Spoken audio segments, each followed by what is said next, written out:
नमस्कार दोस्तों, मैं राज पांडे। आप देख रहे हैं आरसीएन टुडे। आइए जान लेते हैं अभी की बड़ी खबर, मुख्य समाचार के बारे में। अभी की लेटेस्ट अपडेट के बारे में बात करेंगे, पूरी खबर विस्तार से देंगे। सच को सच कहेंगे, झूठ को झूठ कहेंगे, ना पक्ष ना विपक्ष, वली निष्पक्ष। आज की इस वीडियो में आपको विभिन्न प्रकार की जानकारी मिलने वाली है। आम जनता से संबंधित, बेरोजगारों से संबंधित, भर्ती परीक्षाओं से संबंधित, कौन सी भर्ती होने वाली है, कौन सी भर्ती नहीं होगी, कौन सी परीक्षा होने वाली है, क्या होने वाला है, पूरी जानकारी आपको मिलने वाली है। इसलिए आप वीडियो को पूरा देखिएगा। इस चैनल के माध्यम से केवल भर्तियों के संबंध में जानकारी नहीं दी जाती है। कुछ लोग कहते हैं आप किसी एक पार्टी को समर्थन करते हैं। मैं समर्थन किसी भी पार्टी को नहीं करता हूँ, ना सपा, ना बसपा, ना कांग्रेस, ना आम आदमी पार्टी, किसी को नहीं करता हूँ, ना बीजेपी। मैं उसी का समर्थन करता हूं जो युवाओं के बारे में बोलता है, आम जनता के बारे में बोलता है, महंगाई के बारे में बोलता है, बेरोजगारी के बारे में बोलता है, जो लोगों की बातें सुनता है, अहंकारी नहीं है, उसके बारे में बोलता हूं, उसके पक्ष में बोलता हूं। जो अहंकार करता है, जो वादा करके भूल जाता है, जो युवाओं को दिलासा दिलाता है और काम नहीं करता है, आश्वासन पे आश्वासन दिए जाते हैं, बातें नहीं सुनते हैं और आश्वासन कोरा कागज सिद्ध होता है, मैं उनके पक्ष में कभी नहीं रहता हूं। किसी को अच्छा लगे, किसी को बुरा लगे।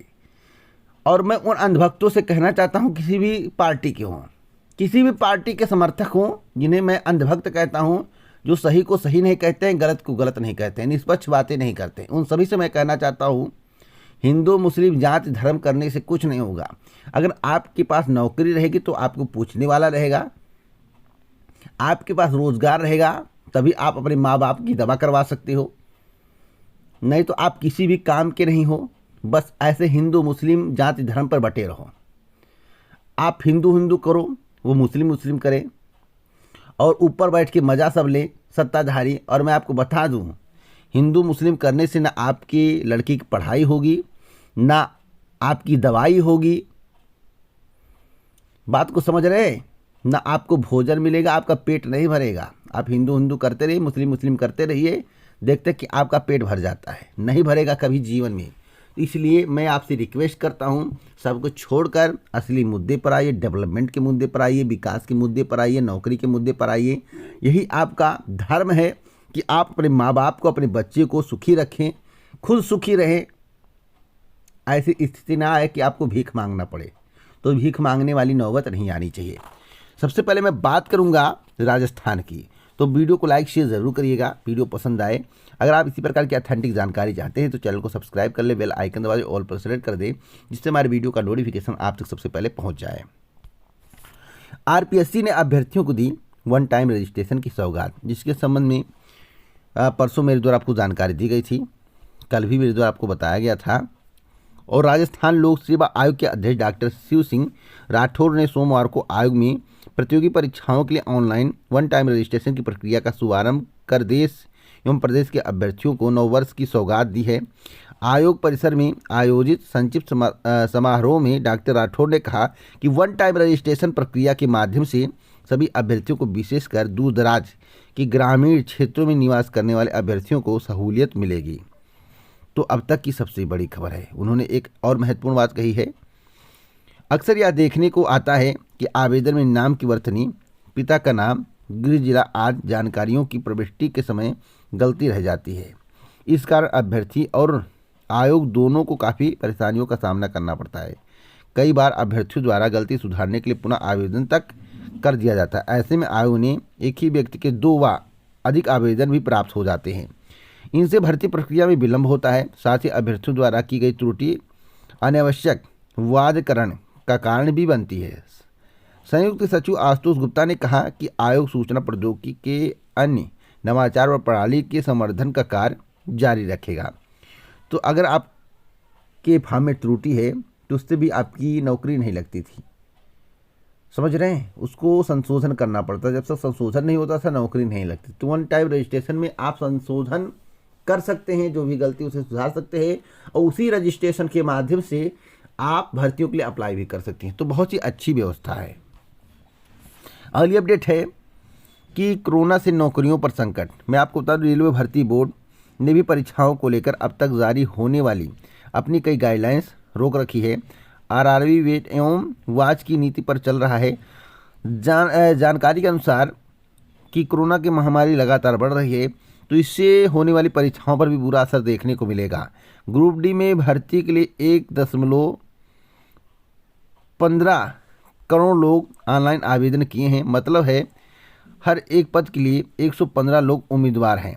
रोजगार पर मंडराते संकट के बादलों का अंदेशा इसलिए भी बढ़ गया है क्योंकि देश के बड़े हिस्से में कोरोना ओमिक्रॉन वेरिएंट ने अपना रुतबा दिखाना शुरू कर दिया है। दिल्ली और मुंबई के साथ ही राजस्थान, जयपुर में भी ओमिक्रॉन तेजी से फैल रहा है।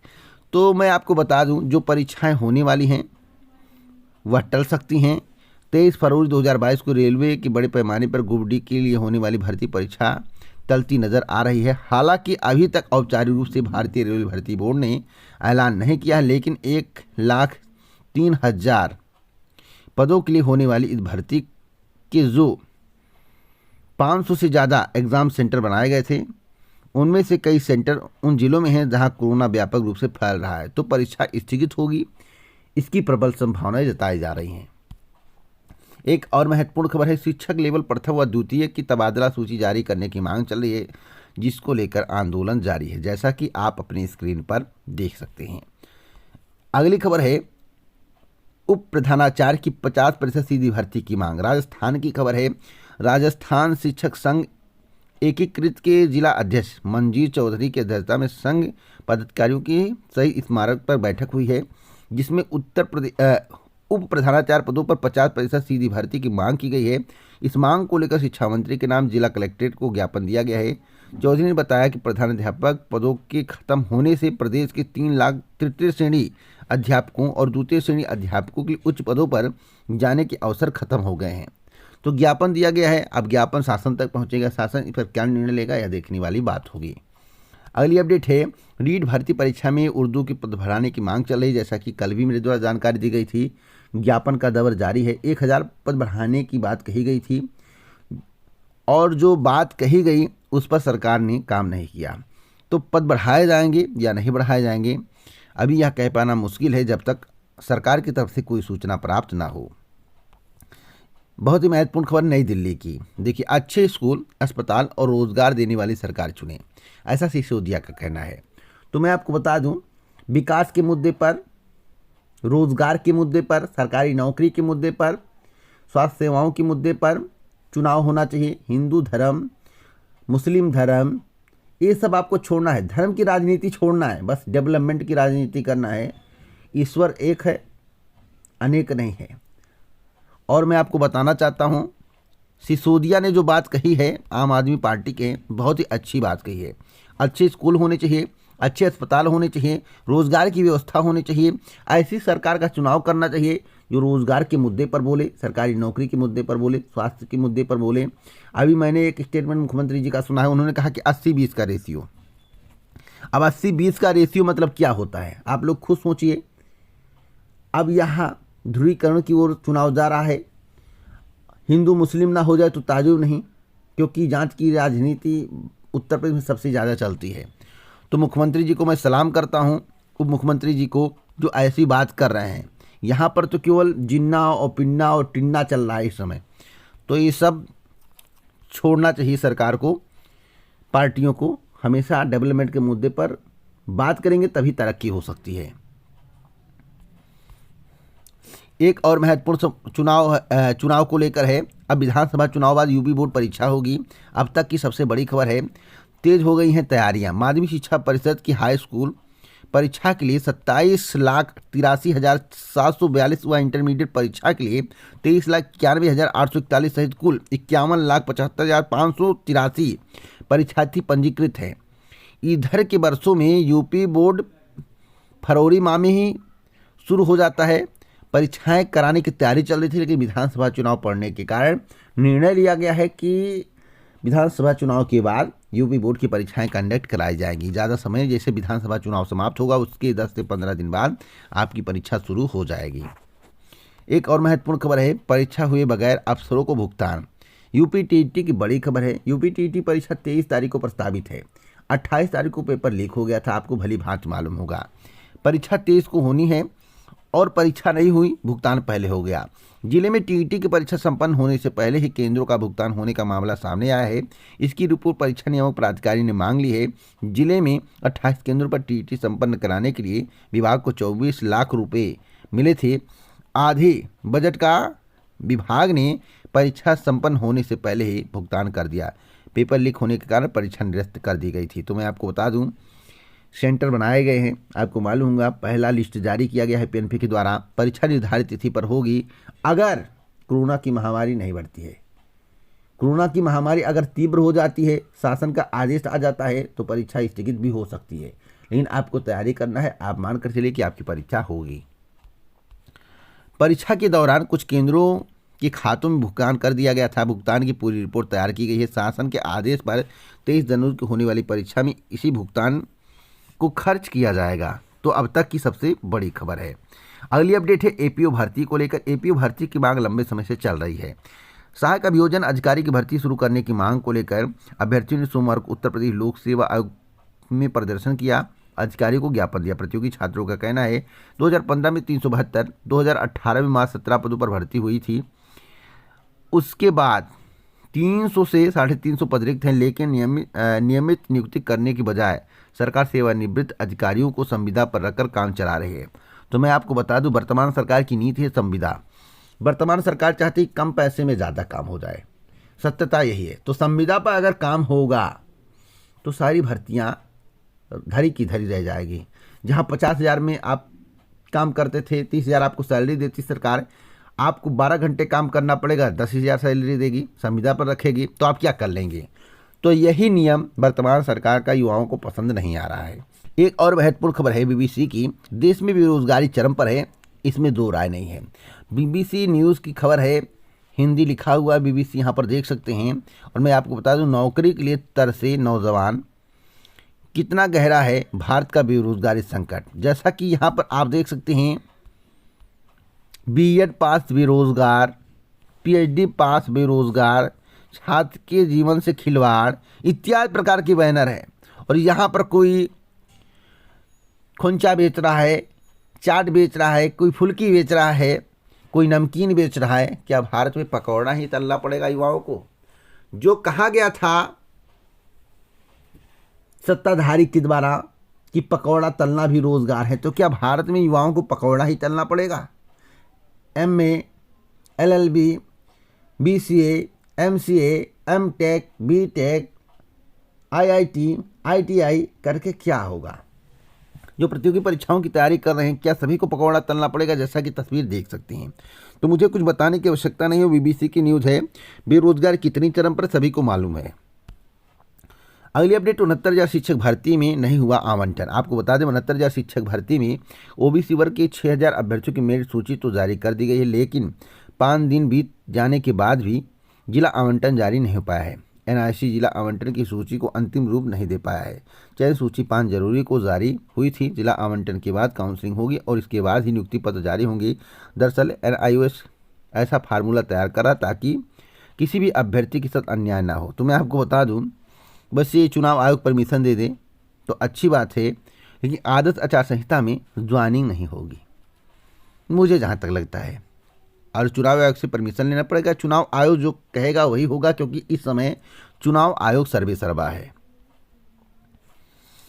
अगली अपडेट पॉलिटेक्निक को लेकर है। पॉलिटेक्निक में प्रवेश की 14 दिन बाद होगी परीक्षा। अब तक की सबसे बड़ी खबर है, कोरोना का खौफ है।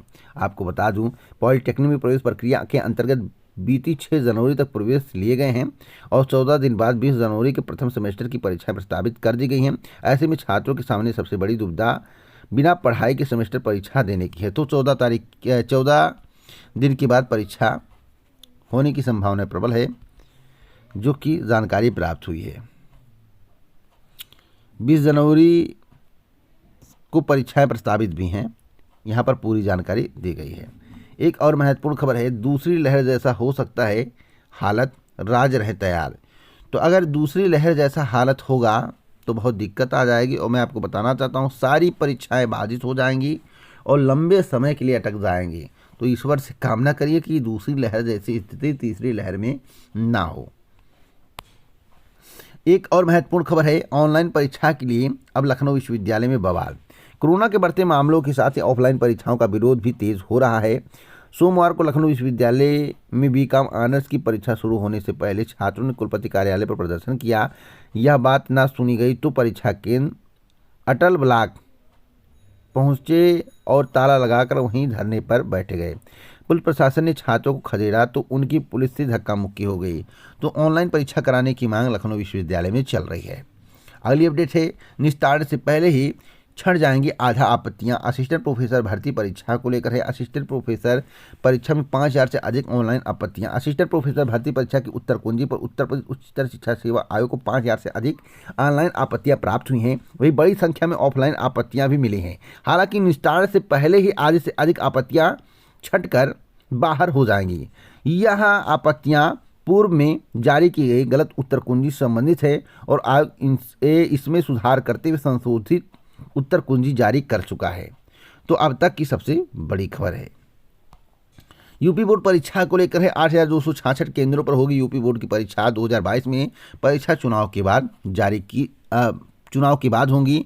और मैं आपको बताना चाहता हूं कि 15 जनवरी तक भेज सकते हैं ईमेल आईडी के माध्यम से। और मैं आपको बता दूं अंतिम रूप से 24 जनवरी तक ऑनलाइन कर सकते हैं। अगर आपको कोई आपत्ति है तो आपत्ति भी दर्ज करा सकते हैं। अगली अपडेट है, 6,000 अभ्यर्थियों ने सुधारी त्रुटि 2 दिन बढ़ी तिथि।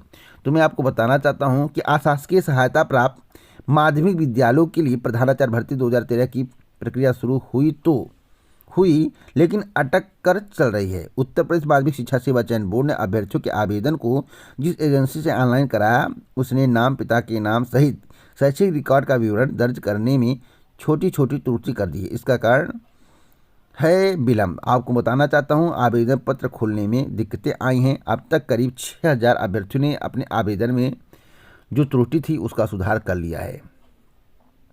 चुनाव आयोग की ट्वीट कर मांगा रिक्त पदों पर चयन। मैं आपको बताना चाहता हूं रूटीन रिक्त पदों को भरने के लिए प्रतियोगी चुनाव आचार संहिता लागू होने से पहले से आंदोलन कर रहे थे। उनका कहना था कि इसकी सक्रिय पूर्व घोषित पदों में रिक्त रह गई सीटों के लिए इस कारण से इसे जारी रखना जरूरी है, जारी रखा जाना चाहिए। इस स्थिति में अवगत कराते हुए युवा मंच ने चुनाव आयोग के ट्विटर हैंडल पर ईमेल के माध्यम से पत्र प्रेषित कर प्रदेश में रिक्त पदों पर चयन प्रक्रिया विज्ञापन की रूटीन कार्रवाई को न रोकने के संबंधित दिशा निर्देश देने की मांग किए हैं, जारी करने की मांग की है। तो मैं आपको बताना चाहता हूं कि आप ट्वीट करके अनुमति नहीं ले सकते। मैं बिहार की स्थिति जानता हूं, बिहार में ऐसा हुआ है।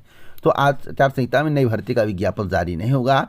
हाँ, जारी अगर होना है तो शासन को, सरकार को, सत्ताधारी को चुनाव आयोग से परमिशन लेना चाहिए, बोर्ड को परमिशन लेना चाहिए।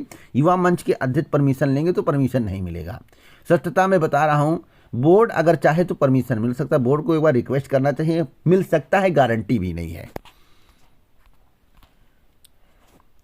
एक और महत्वपूर्ण खबर है कि भर्तियों में योग्य अभ्यर्थियों की दरकार। मैं आपको बताना चाहता हूं कि भर्ती कोई भी निकले उसमें आवेदकों की संख्या हजारों में होती है। एक पद पर सैकड़ों दावेदार रहते हैं लेकिन उसमें योग्य अभ्यर्थियों की दरकार पूरी नहीं होती। उत्तर प्रदेश लोक सेवा आयोग को कई भर्तियों में योग्य अभ्यर्थी नहीं मिले हैं और भारी संख्या में नहीं मिले हैं। उत्तर प्रदेश लोक सेवा आयोग को जब कई भर्तियों में योग्य अभ्यर्थी नहीं मिले तो पद रिक्त रह गया। चिकित्सा विभाग में भर्तियां आई, उसमें योग्य अभ्यर्थी नहीं मिले, सैकड़ों पद खाली रह गए।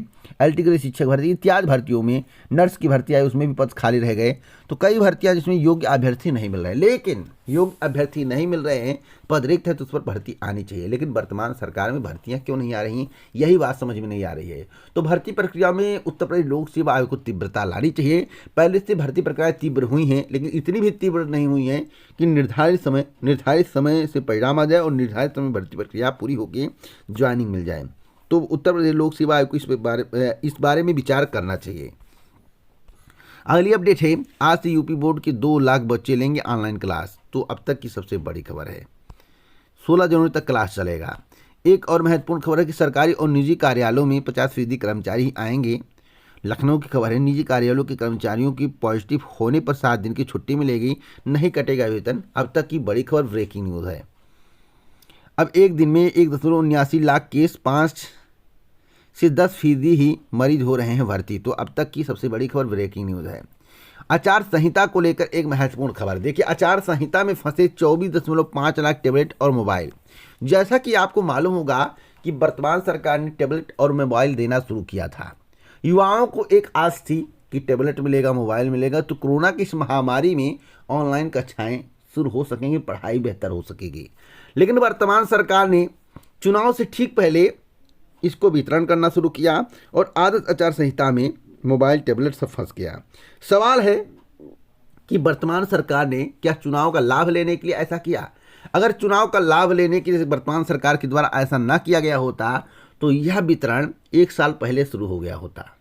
समाचार पत्रों में खबरें आती रहीं, वितरण नहीं हुआ, वितरण नहीं हुआ, अंत समय में वितरण हुआ। तो क्या उन अभ्यर्थियों को अब मोबाइल यानी कि स्मार्टफोन या टैबलेट मिल पाएगा? 24.5 लाख अभ्यर्थियों को तो मैं आपको बताना चाहता हूँ नहीं मिलेगा। अब चुनाव के बाद क्या होगा इसकी कोई गारंटी नहीं है। आपको मालूम होगा कि सपा शासनकाल में सभी को लैपटॉप मिला और लगातार लैपटॉप मिलता रहा। चुनाव से कई महीने पहले, कई साल पहले वितरण होना शुरू हुआ था और लगातार वितरण हुआ और सभी को लैपटॉप मिला था। कोई यह नहीं कह सकता जो छात्र रहा हो उसे लैपटॉप ना मिला हो। मैं आपको बता दूं, वर्तमान सरकार में यह देखा गया कि 24.5 लाख टैबलेट फंस गए। क्यों फंस गया? क्योंकि आदर्श आचार संहिता लागू हो गया और आदर्श आचार संहिता में आप लोग लुभावने वादे नहीं कर सकते, ऐसा काम नहीं कर सकते हैं जो लुभावना हो। तो स्मार्टफोन देना और टैबलेट देना लुभावना है और सरकार इसी नियत से चुनाव से ठीक पहले काम करना चाहती है जिससे लोग आकर्षित हों और हमारी सत्ता पुनः आ सके। तो क्या अब आपको टैबलेट मिल पाएगा? क्या आपको अब स्मार्टफोन मिल पाएगा? आप लोग अपनी राय कमेंट बॉक्स में जरूर दें, क्योंकि अब चुनाव के बाद ही टैबलेट और स्मार्टफोन मिल सकता है। इधर अखिलेश यादव ने भी घोषणा की है कि सरकार बनते ही लैपटॉप दिया जाएगा। सरकार बनेगी तो लैपटॉप आपको मिलेगा। तो लैपटॉप और सरकारी नौकरी और 300 यूनिट बिजली फ्री, राशन की बात करें, इधर टैबलेट और स्मार्टफोन जो आपको मिलने वाला था फंस गया। तो आज की बड़ी खबर ब्रेकिंग न्यूज़ है। यहाँ पर साफ साफ बताया गया कि प्रशासन को चुनाव आयोग के निर्देशों का इंतजार है तो लाखों छात्रों की टैबलेट मोबाइल मिलने की उम्मीदें ढेर हो गई हैं। तो निर्देश अभी चुनाव आयोग के द्वारा नहीं दिया गया है और आपको भली भांति मालूम होगा जब चुनाव आता है तो सारा पावर चुनाव आयोग के पास होता है। इसलिए जो है लैपटॉप और टैबलेट तब तक नहीं मिलेगा जब तक चुनाव आयोग का परमिशन नहीं होगा। और वैसे मुझे जहाँ तक जानकारी है कि आपको टैबलेट और स्मार्टफोन चुनाव के बाद ही मिलेगा। कल इसी के संबंध में एक अभ्यर्थी ने कमेंट किया और मैंने उसको जवाब दिया कि भैया चोरी चोरी चुपके चुपके। उसने कहा कि सर आप सुन रहे हैं कि टैबलेट और स्मार्टफोन नहीं मिलेगा कि? मैंने कहा आप सही सुन रहे हैं और इतना आगे मैंने लिखा चोरी चोरी चुपके चुपके। तो आप बातों को समझ गए होंगे। इसी प्रकार की ऑथेंटिक जानकारी चाहिए तो अभी चैनल को सब्सक्राइब करें, बेल आइकन दबाएं, ऑल पर सेट करें। जय हिंद, जय भारत, नमस्कार।